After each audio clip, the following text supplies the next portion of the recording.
Hello students, my friends and colleagues. आज after long time मैं ये ब्लॉग लेके आया हूँ एंड आई होप कि सभी लोग बहुत अच्छे होंगे, खुश होंगे।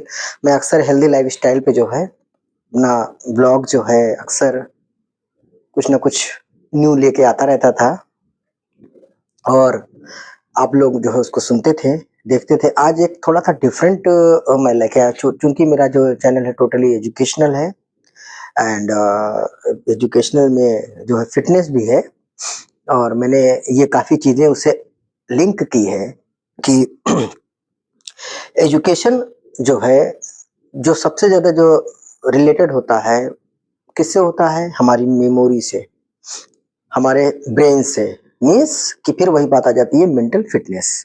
तो फिजिकल फिटनेस के बाद जो है मेंटल फिटनेस और मेंटल फिटनेस, फिजिकल फिटनेस दोनों एक दूसरे के क्या है? Complementary with each other. तो यानी स्वस्थ शरीर में स्वस्थ मस्तिष्क का विकास होता है। जितने बच्चे सभी हैं, मैं अपने बच्चों को भी देखता हूँ और भी बच्चे हैं, और जो भी बच्चों को अगर कभी कुछ बच्चे मुझसे हेल्प लेते हैं, पढ़ने भी आते हैं। घर पे कुछ बच्चे हैं आसपास के, और ऑलमोस्ट मैं ये समझता हूँ कि इंग्लिश मीडियम से ही बच्चे पढ़ते हैं। तो इसी से रिलेटेड एक बात बहुत इम्पोर्टेंट जो हो सकता है ये उनके लिए नहीं है जिनके बच्चे बहुत अच्छे इंग्लिश में, English grammar, English speaking, communicative English सब बहुत अच्छा है। नहीं, मैं हूँ, मैं जो भी मुझे समझ में आएगा मैं अपने चैनल के माध्यम से लोगों को बताता रहूंगा। जिसको समझ में आएगा वो चैनल को फॉलो करेगा और मेरा वीडियो देखेगा, सब्सक्राइब करेगा। जिसको लगता है कि नहीं वाकई में हेल्दी लाइफस्टाइल से रिलेटेड, एकेडमिक से रिलेटेड और जो भी एक मेथड है, मेथोडोलॉजी जो यूज करते हैं, तो इसमें एक बहुत ही इम्पोर्टेंट मैंने पॉइंट जो बच्चों के बच्चे ने भी मुझसे कहा, मैंने एक क्वेश्चन किया third standard, fourth standard, fifth standard के बच्चे से भी, इवन सेकंड है, सिक्स भी है। मैंने क्वेश्चन किया कि जो है इंग्लिश में, मीन्स साइंस है, सोशल साइंस है, इंग्लिश सब्जेक्ट खुद भी जो है, तो उसमें जो क्वेश्चन किया मैंने इंग्लिश में किया और बच्चे ने याद करके मुझे उसका क्या किया, उसका आंसर दिया। वो बहुत खुश हुआ कि मैंने आंसर दे दिया। बस मैंने सिर्फ उससे एक क्वेश्चन किया, बेटा जो तुमने आंसर दिया है आपने ये, उस आंसर का मुझे मतलब बताओ क्या हुआ। कहे सर मतलब तो मुझे नहीं मालूम। आंसर उसने सही लिखा, जो कॉपी में लिखा था वही दिया। ठीक, उसने क्या किया, उसको रट लिया। नहीं, ये नहीं करना है। तरीका इसका क्या है, जैसे ये मेरे पास अगर बुक है एक, मैं इसको पढ़ रहा हूँ कि व्हाट इज बैलेंस्ड डाइट, और मैं कह रहा हूँ कि diet which consist of all the essential food ingredients, for example protein, carbohydrates, fats, vitamins, minerals and water in correct proportion is called balance diet. जिसमें यानी कि सारे विटामिन्स, जितने मिनरल्स होते हैं और जितने एसेंशियल जो है न्यूट्रिएंट्स होते हैं, सब प्रॉपर अमाउंट, प्रॉपर क्वांटिटी में अवेलेबल है। इसमें जो लिखा हुआ है बैलेंस्ड वे में अवेलेबल है फूड में, तो उसको क्या कहते हैं, बैलेंस्ड डाइट कहते हैं उस डाइट को।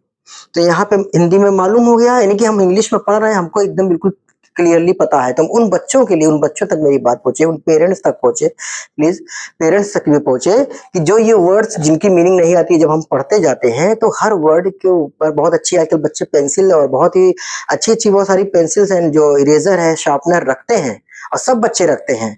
और मैंने देखा है तो बच्चों को बहुत ज्यादा जो है क्या रहता है, एक तरीके से एक एक्साइटेड होते हैं जब न्यू कुछ वो लोग यूटेंसिल्स लेते हैं, स्टेशनरी लेते हैं, तो उनको बहुत अच्छा लगता है।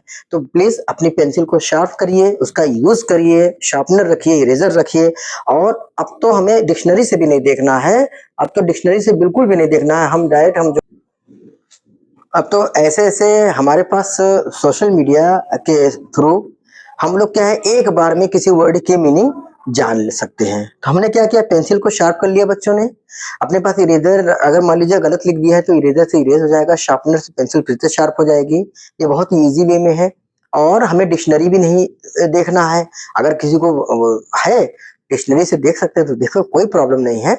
अब हमने उस वर्ड, जो भी वर्ड हमको नहीं आ रही मीनिंग, हम एक सेंटेंस हमने पढ़ा, चाहे वो साइंस हो, सोशल साइंस हो, कोई भी सब्जेक्ट हो, मैथ्स हो, हमें किसी वर्ड की मीनिंग नहीं आ रही, हमको ऐसा छोड़ना नहीं है, वो छोटी शुरू से चलना है। फर्स्ट स्टैंडर्ड से चलना है, यूकेजी से चलना है, फर्स्ट स्टैंडर्ड से ही वो चीज शुरू करनी है, वो हैबिट लानी है अपने अंदर। तो अल्टीमेटली हमारी वोकाबुलरी बहुत अच्छी हो जाएगी, हमारा प्रोनाउंसिएशन भी अच्छा हो जाएगा। तो जब हम सर्च करते हैं सोशल मीडिया पर, तो उसमें जब हम जो है उसको वर्ड डालते हैं, उसकी मीनिंग आ जाती है। तो मीनिंग हम क्या देखते हैं कि कभी-कभी क्या होता है कि एक इंग्लिश वर्ड की कई मीनिंग होती है। तो हम ये देखते हैं कि उस सेंटेंस का कॉन्टेक्स्ट क्या है बोलने का, उसके हिसाब से उसकी मीनिंग हम वहाँ पे पुट अप कर देते हैं। हम किसी की हेल्प भी ले सकते हैं, हम टीचर की भी हेल्प ले सकते हैं इसमें, हम अपने पेरेंट्स की भी हेल्प ले सकते हैं वहाँ पे मीनिंग लिखने में। फिर उसके बाद हम जब वहाँ पे देखते हैं कि एक स्पीकर बना होता है जो सोशल मीडिया पे हम सर्च करते हैं, तो हम उसको उसको जब क्लिक करते हैं, तो वो क्या करता है, वो प्रोनाउंसिएट करता है उस वर्ड को। तो हमें प्रोनाउंसिएशन भी पता चलेगा कि किसी वर्ड को किस तरीके से प्रोनाउंसिएट करेंगे। तो हमें क्या हुआ अल्टीमेटली, हमें अब रटना नहीं है। जैसे कोई बच्चा रट रहा है कि once upon a time there was a king, तो once upon a time, once upon a time, once upon a time रटना है? नहीं, रटना नहीं है। बस एक ही बार में पढ़ के हमें समझ में आ गया। एक हमने कोई सेंटेंस पढ़ा, तो जब हम ये चीज रोज अपने शेड्यूल में फिक्स कर लेंगे कि मुझे इस टाइम 30 मिनट्स तक ये वर्क करना है, आज साइंस का टर्न है, साइंस में पहले चैप्टर को मुझे कंप्लीट करना है।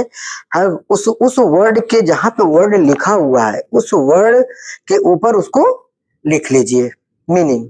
बस सिंपल है। तो ये मुझे बताना था, वो सभी बच्चों के लिए है जो बच्चे नहीं समझ पाते हैं या किसी वजह से जो है मिस हो गया है।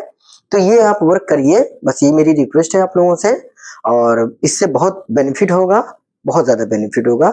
मैं सभी लोगों से जो है यही रिक्वेस्ट करूंगा कि एक बार जरूर इसको अप्लाई करना, फिर आप अल्टीमेटली आप चेंज देखोगे। मैं भी अपने बच्चों के साथ ये चीज मैंने अप्लाई करना शुरू कर दिया है।